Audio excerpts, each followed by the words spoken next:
Okay, shall I start the class?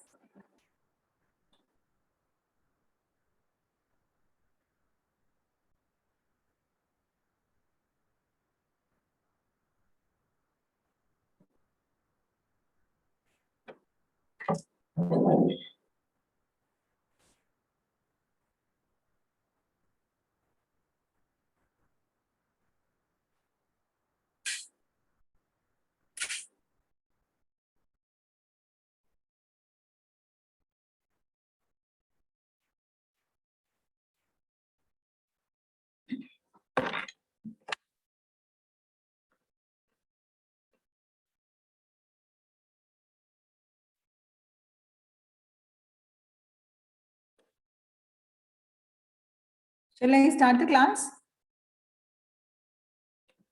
Yes, ma'am. Okay. Is my voice clear? Yes, ma'am. Okay, fine. Okay.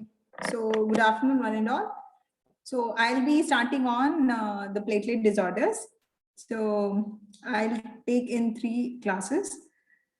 The portions, what you should know in platelet is, you should know the classification of the bleeding disorders, and the causes due to vessel wall abnormality, then the causes for thrombocytopenia, what is ITP, then wall Willebrand disease, and the lab investigations, and about DIC.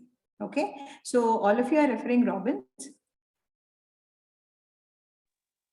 Yes, ma'am. Okay, so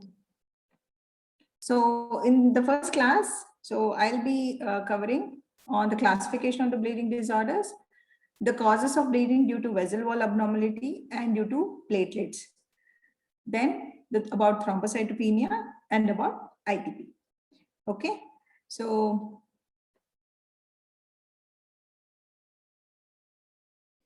coming to so why excessive bleeding will happen. So what are the causes? So it can be because of increased fragility of the vessels, then platelet deficiency or dysfunction, or it can be because of the derangement in the coagulation mechanism and combination of these. Your general path hemodynamics is over. Is it over? No, ma'am. Still one part is there. Okay. So who's taking? May I know who's taking? Akshata, ma'am.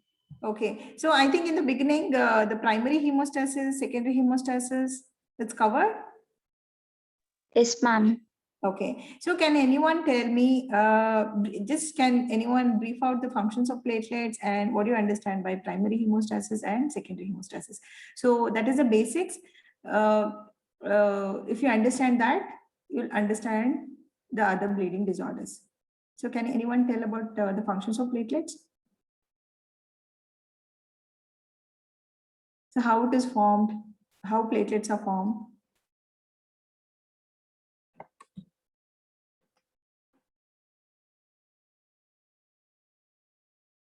Hmm?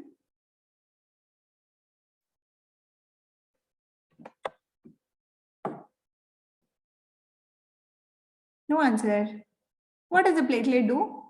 What's the function of a platelet?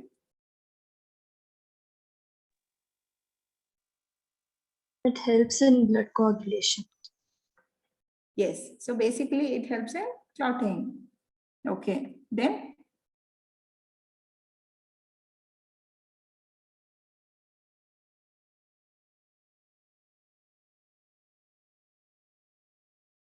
okay, fine.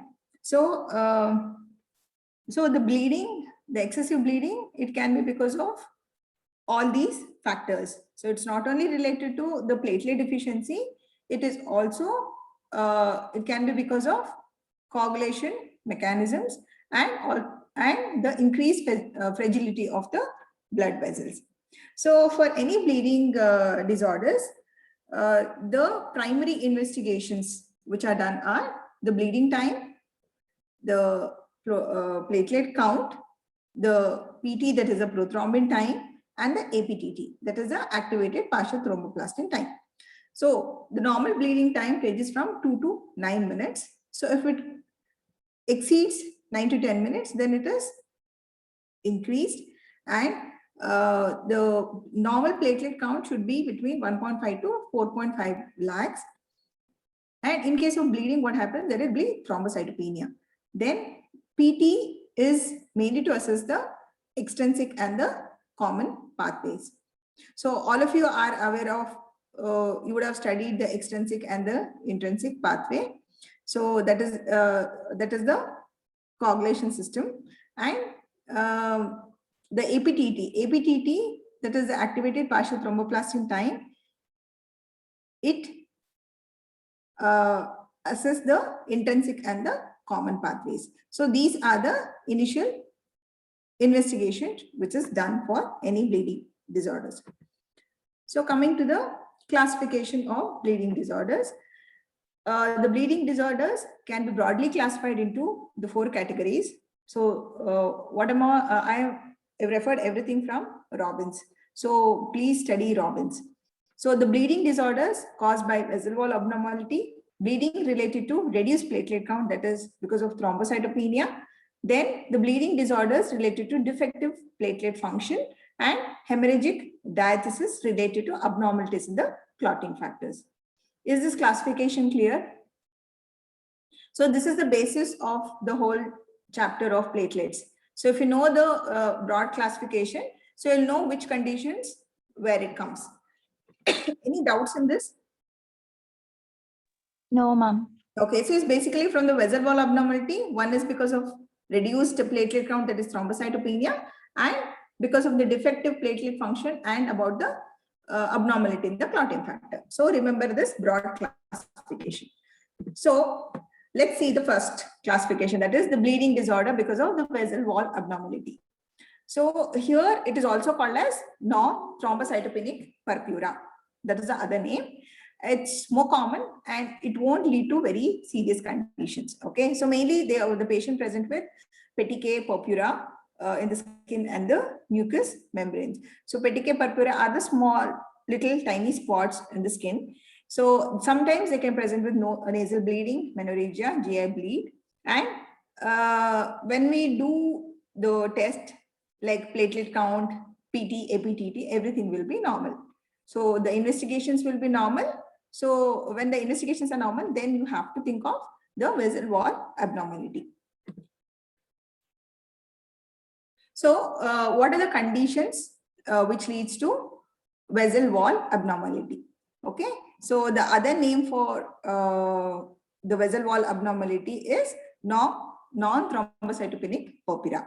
So the causes for the vessel wall abnormality include infections. It can be because of the meningococcemia, infective endocarditis, or rickettsial infection. Then it can be because of the drug reactions like immune leukocytic vasculitis, then scurvy and Ehlers-Danlos syndrome. It's also called as the senile purpura or the Cushing's. It's mainly because of the impaired collagenous support. Then there is HSP, that is the head and swelling purpura. They present with colicky abdominal pain, polyarthralgia, and acute glomerulonephritis. It is more common in children. Then hereditary hemorrhagic telangiectasia. So it's an autosomal dominant disorder where there is tortuous thin blood vessels. They present with nasal bleeding and the bleeding in the oral cavity. Then the other causes include systemic amyloidosis, where there is deposition of this amyloid in the perivascular region. There is perivascular deposition, so leading to weakening of the vessel wall. And plasma cell dyscrasia and mucocutaneous petechiae. Okay, so these are the causes which comes under vessel wall abnormality. Then little about the HSP. So mainly they present, it's an immunological damage to the blood vessel. So following a viral infection or a drug reaction, they can even go for renal failure. They present with purpura, and mainly what happens here is there is fibrinoid necrosis of the vessel wall, and there is neutrophilic vasculitis, and IgA and complement deposition is seen. Okay, so this is about HSP.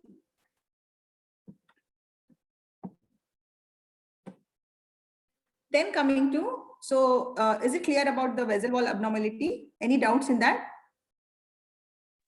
No, ma'am. Okay, so if you want me to go a little slow, I'll go slower. Is the speed fine?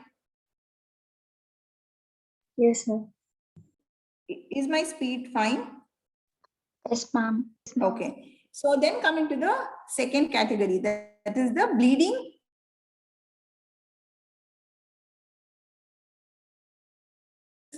Reduced platelet count is nothing but there is thrombocytopenia. Okay, so platelets, they're mainly derived from megakaryocytes. Okay, so in this picture you can see in the left side, this picture, it's a bone marrow aspirate picture. Okay, this picture on the right side is a peripheral smear picture. Oh, okay, here the stain, here if you can see the stain, it is the Giemsa stain. That's why it appears more bluish. Okay, here you can see this is a megakaryocyte. The arrow which is pointed, these are the megakaryocyte. They're the biggest cell which is seen in the bone marrow. Okay, if you can see this, they are derived as cytoplasmic fragmentation. These megakaryocytes, this is the biggest cell which they undergo cytoplasmic, the fragmentations happen. So that is how the platelets are released into the circulation. Okay, and the factors which is involved in the control of the platelet production are interleukin 11 and thrombopoietin. And the lifespan of a platelet is 10 days. What's the lifespan of RBCs? 120 days. Okay. Then coming to, so this is how a megakaryocyte look. And in the peripheral smear, the platelets are the smallest cell. Okay, they just appear as dots. Okay, and these are the RBCs. This is a neutrophil. Okay, so what are the functions? Mainly they're responsible for primary hemostasis. So whenever there is any vessel wall, whenever there is vessel wall injury, so first at the site of bleeding, the platelets are the one which reaches, and there is something called as, it will go and adhere there. So there is adhesion, then there is aggregation, and there is formation of fibrin. Okay, so that is how bleeding is stopped immediately. That is called as the primary hemostasis. So basically they are responsible for primary hemostasis. They provide phospholipids for coagulation reactions, and they express antigenicity. That is, they are platelet specific and HLA antigen specific, and they have receptors like GP1B9 for Wall-Willebrand factor, then GP2B3A for fibrinogen, ADP collagen thrombin, and coagulation factors. Okay, so these are the functions of platelets. So whenever there is a vessel injury, the platelets come into play. So there is adhesion, then there is aggregation, and there is a platelet plug formation. So that is the fibrin formation, and later on there is the fibrin gets stabilized. Okay, so this is the steps in primary hemostasis. So you can go through the hemodynamic chapter. So there it's please go through today. The functions of platelets are given, what are the factors which is involved, and about the primary and the secondary hemostasis. So basically for a normal primary hemostasis, you should have a proper functional vascular endothelium, and the platelet count also 1 lakh. So all these factors are very important for primary hemostasis. If there is any abnormality anywhere, it can lead to bleeding. and functionally normal platelets, even though they can be defective platelets also. So you should have a functionally normal platelets, and von Willebrand factor activity should be more than 40%. So these are the requirements for a primary hemostasis. So we are discussing the second classification of bleeding disorders, that is because of thrombocytopenia. So this platelet disorders, it can be qualitative defects or a quantitative defects. The qualitative defects, that is the number gets reduced.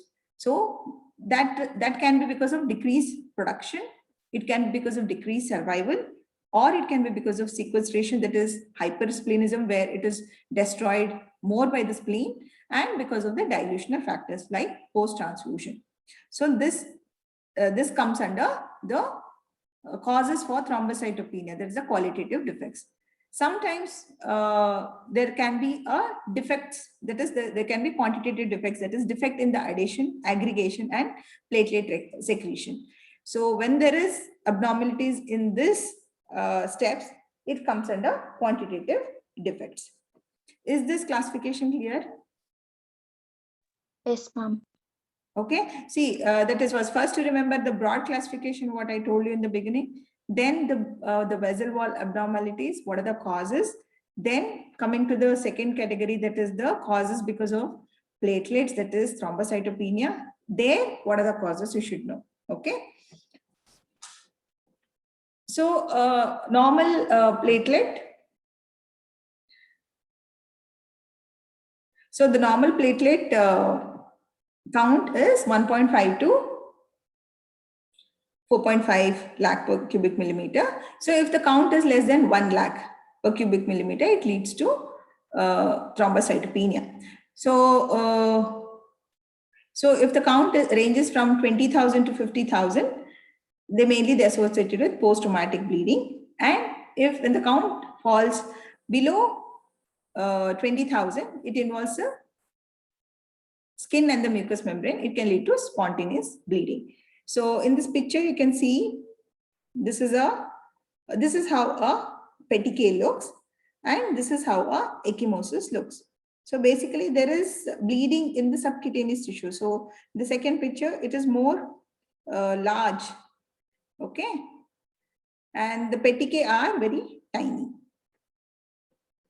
So what are the causes of thrombocytopenia? Okay, so here there is so coming to the decreased production. So decreased production can be because of any generalized disease of the marrow. It can be because of aplastic anemia, or it can be because of marrow infiltrations like leukemia or disseminated deposits or metastatic deposits. Then it can be because of impairment in the platelet production because of infections like HIV, measles, then drug-induced like thiazides, then cytotoxic drugs, or it can be because of alcohol-induced.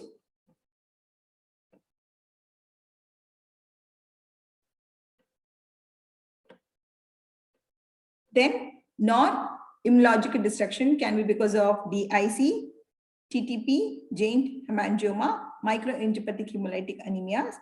Then the sequestration, that is hypersplenism, and dilutional, that is because of the post-transfusion. Okay, so this is the classification for thrombocytopenia, that is there is decreased because of decreased production, decreased platelet survival, sequestration, and dilution. So there is a chart in Robin.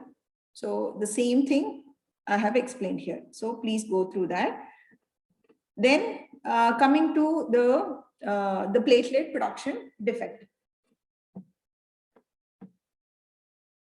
So in the platelet production defects, what happens? There is decreased megakaryopoiesis. Okay, so here it can be because of congenital anomaly like Fanconi's anemia, so where there is associated with skeletal defect, or it can be because of acquired causes like bone marrow injury, like it following radiation or chemotherapy, or it can be because of hepatitis B and C infections. And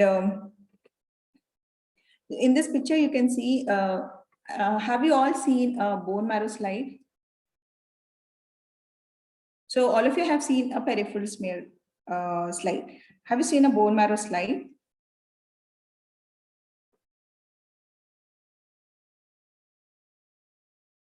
Anyone? Bone marrow, how does it appear? Bone marrow biopsy, bone marrow aspiration. Any idea about it?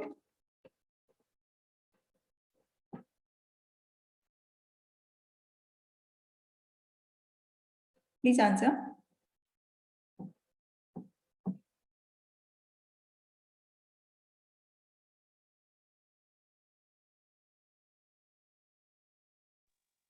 No, ma'am. Okay, no one has seen, no? Bone marrow? Okay. So, see, the difference is in the normal, actually in this picture, what I put is a bone marrow biopsy picture. In the bone marrow, biopsy is nothing but it's a tissue. Basically, we do a bone marrow procedure. We take out the marrow, the biopsy is taken, and we do the processing like how we do for the other tissues. So when we stain and see, so as it is a bony tissue, so you should have a bony trabeculae should be there. Bony trabeculae and fat spaces will be there, and we'll have the hematopoietic elements like we'll have erythroblast, myeloblast, megakaryocytes, everything will be there. So what happens here is, depending on the age of the patient, there is a ratio of the cellular element and the fat cells. Okay, so as the age progresses, the marrow is mainly replaced by fat cells. The cellular element decreases. So here in case of decreased megakaryocytes, what happens? The marrow is mainly replaced by fat. Okay, so if you can see in this picture, this white area are the fat cells. So the marrow is replaced by fat cells, and this pink structure, this is nothing but the bony trabeculae, what you're seeing. Okay, so normally it won't be like this. The marrow element is more here. So this is what happens in case if it is abnormal. Okay, so this we call it as hypocellular marrow. Okay. Then coming to the other causes for decreased platelet production. So as I told you, it can be because of any primary cause in the hematopoietic cell line, like it can be because of acute leukemia, lymphoma, or multiple myeloma. And it can be because of the metastatic deposits. So here in this picture, so this is how the bone marrow biopsy looks.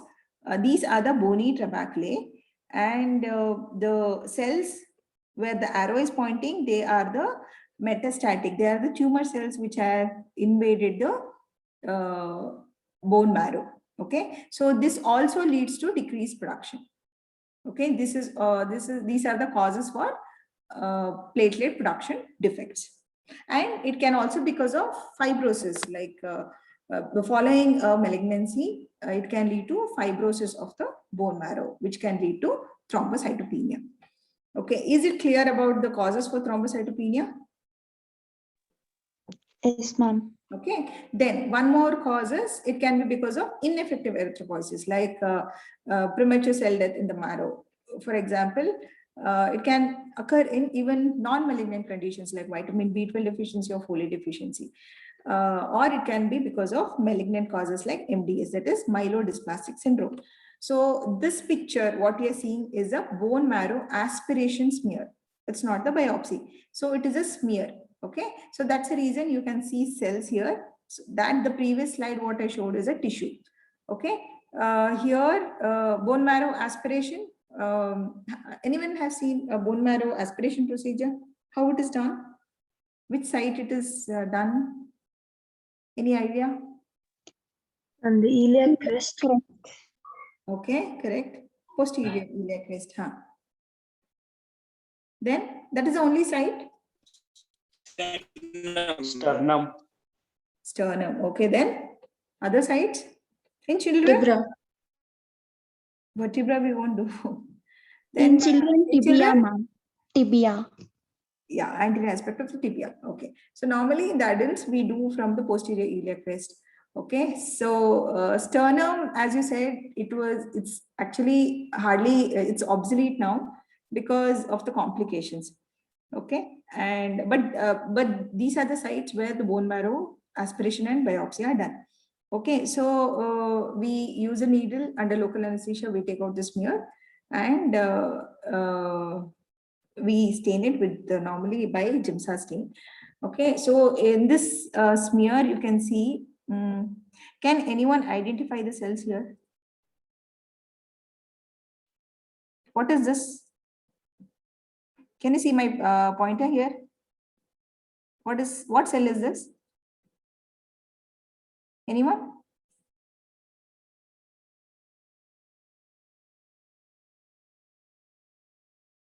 So, okay. So basically in the bone marrow aspiration, so we'll have the premature cells. So basically the erythroid series of cells. So the erythroid series of cells are called as RBC disorders over? RBC, WBC disorders? RBC. RBC disorders are over, no? Yes, ma'am. Yeah, Dr. Dharani took, right? So how does, Yes, ma'am. how RBCs are formed? From which cell, what's the origin? Which is the stem cell? Hmm?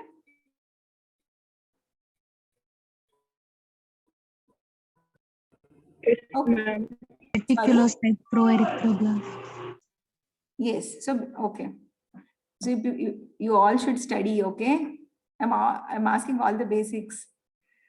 Okay, so basically in the bone marrow, we see all the precursor cells or the stem cells. So in the erythroid series, we have, they're called as erythroblast. For the myeloid series, which mature to WBC, they're called as, what's the name? Myeloblast. For platelets, what is the stem cell? What is it called?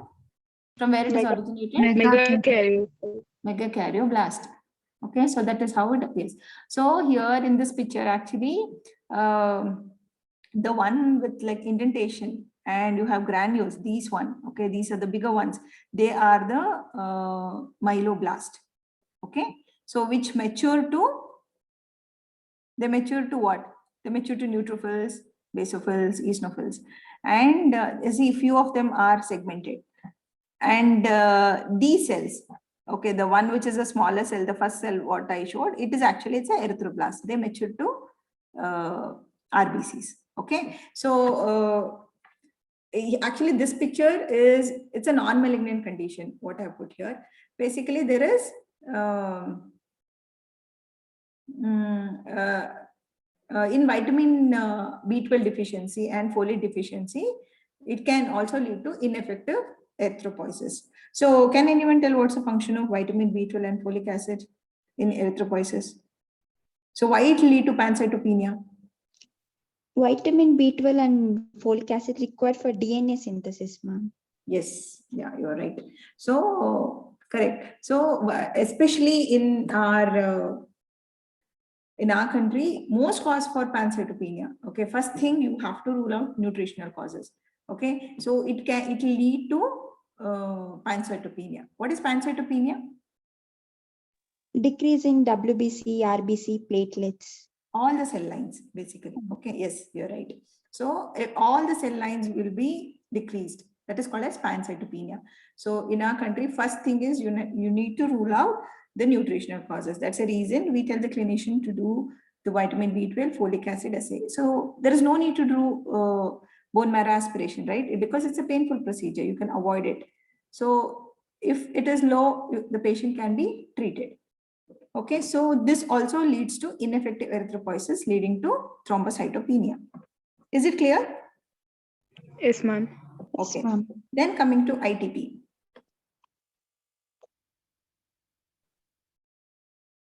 Okay, I'll finish off with ITP today. Okay, so coming to ITP, that is idiopathic thrombocytopenic purpura. So here what happens, there is autoimmune destruction because of there is antiplatelet antibody. Okay, so there is a antibody which is present, which is produced against the platelets. That's a definition of ITP. So it can be acute or chronic ITP. Acute ITP is a self-limited disorder, more common in children, and they usually preceded by a viral infection.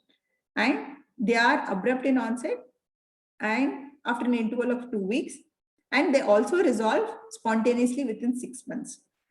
And very rarely 20% may progress to chronic ITP. And steroid therapy is required if thrombocytopenia is severe. Okay, this is about acute ITP. Then coming to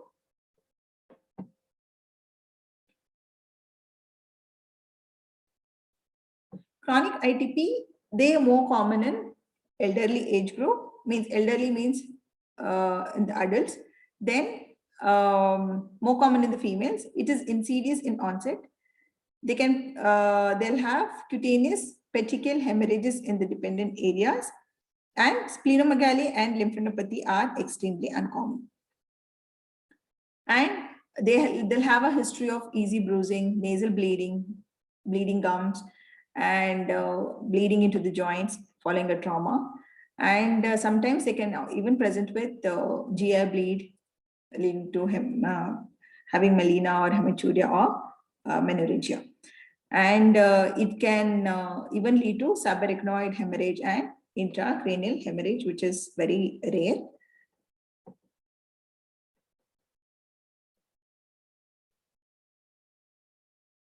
And here what happens, there is antibodies against the platelet membrane glycoprotein, the GP1B9, that is the receptor for von Willebrand factor, and GP2B3A, that is the fibrinogen receptor. And this is the most common antibodies which is seen. And they are mainly of IgG class. And the spleen appears to be the major site of destruction.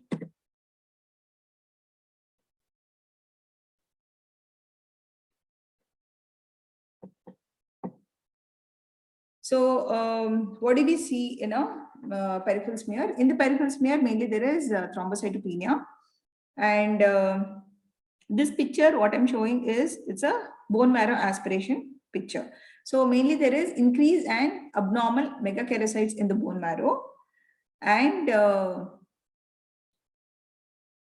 basically they are megakaryocyte cells here, they appear immature with a large non-lobated single nucleus. So this is how it appears, okay? And there is decrease in the number of the megakaryocytes in the bone marrow, which rules out the ITP. Basically, when we do a bone marrow aspiration, mainly there will be increase and abnormal megakaryocyte should be seen in the bone marrow. And the splenic sinusoids are congested and they contain the megakaryocyte cells, and the follicles are enlarged and active. So coming to the other investigation, in the PS, there will be thrombocytopenia. Then you can even find large platelets. The bleeding time is prolonged. The PT and the APTT are normal. The test for the platelet antibodies will be positive. And most of the times, splenectomy is done in this patients. And even the steroids are given. Then coming to a few words about the drug-induced thrombocytopenia. So the drugs which can lead to thrombocytopenia include quinine, quinidine, penicillin group, then thiazide, methyl-dopa, heparin. So the drug-induced thrombocytopenia, it can be two types, type 1 and type 2. Type 1 develops within minutes of starting the therapy and is caused by drug-induced platelet aggregation. And in type 2, it present about 14 days after following the start of the therapy. Here, it is mainly because of the immune reaction against the heparin and the platelet factor 4, which causes the platelet depletion. Then even infections like HIV can also cause thrombocytopenia, and mainly because the megakaryocyte cells, they express the CD4 cells as they're infected by the HIV. As you all know, HIV, they mainly attack the CD4 cells. So mainly there is impaired production and there is accelerated destruction of the platelets. And antibodies against 2B3A is noted. Then coming to non-immune thrombocytopenia. So here there is random non-immune platelet destruction of the platelets without regard to the platelet phenotype. There are two general mechanisms, that is the platelets removed as a part of activation of the clotting, that is in case of DIC. Then platelet which are removed in absence of the coagulation due to spontaneous activation and aggregation.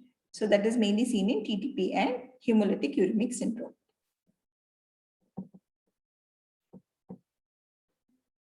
Then coming to DIC. In DIC, this DIC I'll be taking in detail in the third class. So here what happens, there is a thrombohemorrhagic syndrome in which there is sustained activation of the coagulation.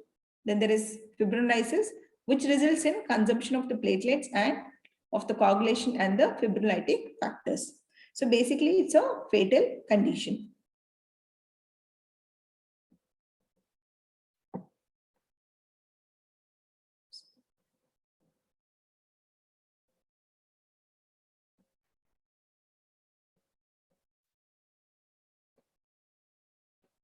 Okay, then about thrombocytopenic purpura and hemolytic uremic syndrome.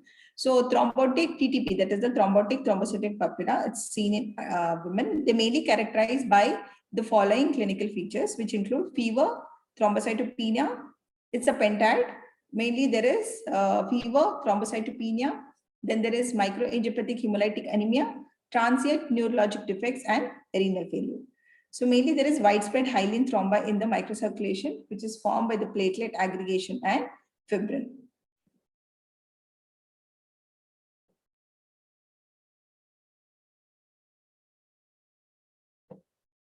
So the pathogenesis,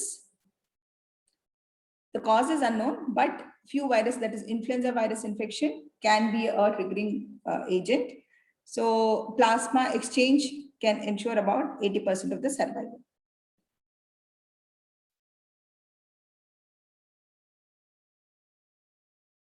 So then few word about HOS. So it's more common in childhood. They resemble the features of TTP, but it differs from it by the absence of the neurological symptoms and the dominance of the renal failure. Most common in children here, and mainly they'll present with renal failure. And mainly it follows infection due to E. coli O157H7 by a toxin called as virotoxin. The child present with bloody diarrhea features.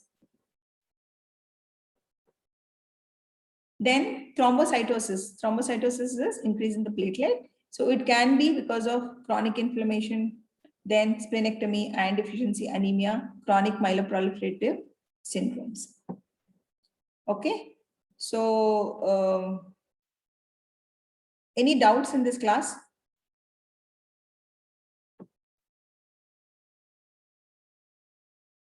Any doubts? No, ma'am. Okay, is it clear? Any? So basically in this class, so I have told about the classification of the bleeding disorders, the 4 classification, and each heading you should know what are the causes for vessel wall abnormalities. Then I have taken about the platelets, it is the normal platelet counts, the origin, how it is formed, the causes for thrombocytopenia. Then I have discussed about ITP. ITP, few words about TTP, HOS, and thrombocytosis.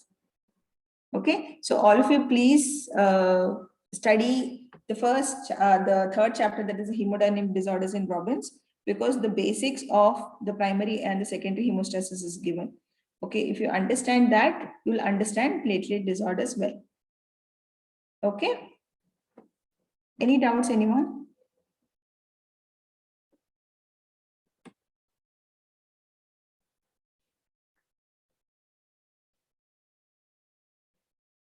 Any doubts?